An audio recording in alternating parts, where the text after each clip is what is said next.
welcome to the Speeding Bulletin.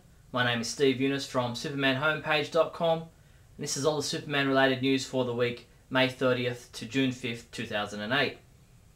In movie related news, anyone who missed out on the original release of the 8-CD Superman the Music collection from Film Score Monthly can order the second release, which is now in stock. Visit screenarchives.com to place your order. While in TV news, the CW has announced that Justin Hartley will join Smallville in Season 8 as a cast regular in the role of Green Arrow Oliver Queen. His storyline will focus on Oliver's past and where he comes from, as opposed to his Green Arrow alter ego. It's also been reported that Kristen Kruk, who plays Lana Lang, will return for 6 or 7 episodes only in Season 8, however negotiations are still ongoing. Newsarama.com covered the Wizard World Convention in Philadelphia last weekend, and there was some interesting Superman news that came out of the DCU Crisis Now panel, which was hosted by Dan Didio. In regards to Final Crisis tie-in comic book Superman Beyond, Didio said that this book is the one that Grant Morrison is most excited about. He was quoted as saying, "The book is in 3D, and it's even in 3D for Superman. He dyes one of his eyes blue and the other one red so he can see everything in 3D. You think I'm kidding? Just wait and see." Well Dan, I guess we'll just have to wait and see. Superman comic books we reviewed this week were Final Crisis #1, which was reviewed by Barry Fryman, who rated it a 3 out of 5, saying, "In typical Morrison fashion, the story plays very fast and very loose with continuity in a way that may take some readers out of the story."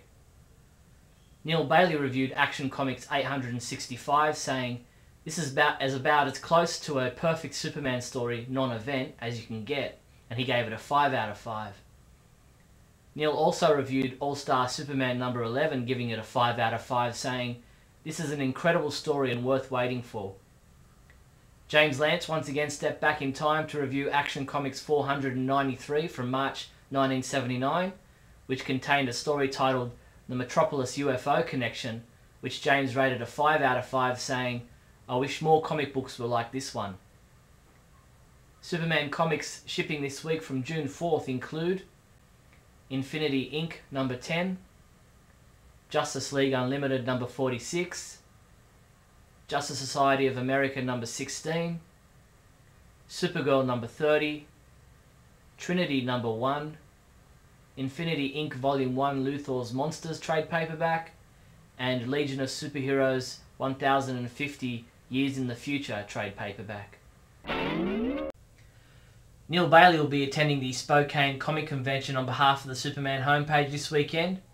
The Spokane, Washington convention is on this Saturday, June 7th, from 10 AM to 6 PM, so if you live in the area, get along and say hi to Neal, who'll be manning our Superfan homepage table. Superman homepage members and fans are invited to get together during the Superman celebration in Metropolis, Illinois next week.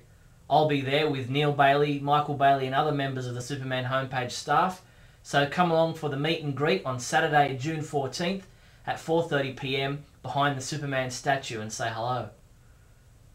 Eagle Moss Publications has begun publishing a new DC Comics superhero collection 20-page magazine, which is packed full of information on the featured character and their friends and enemies.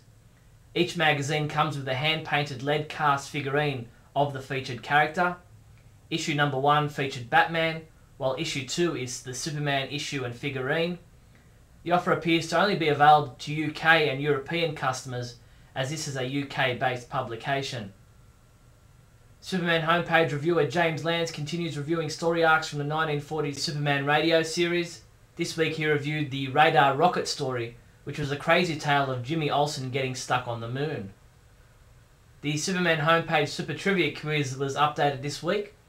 The 3 questions we're asking you this month are: what city did the cyborg Superman and Mongol destroy during the reign of the Superman comic book story? Which country was the 11th hour episode of the Fleischer Superman cartoon set in? And what was the name of the studio in England that Superman the movie and Superman 2 were filmed at? If you think you know the answers to all 3 trivia questions, come by the site now and send your entry in. And that's all the Superman news from the week May 30th to June 5th. As I mentioned earlier, I'll be in Metropolis, Illinois for the Superman celebration next week, so there may not be a Speeding Bulletin video for the week June 6th to June 12th. I apologise in advance if I don't have the opportunity to post a video next week. Looking forward to meeting everyone in Metropolis. Thanks for watching. I'm Steve Younis from SupermanHomepage.com.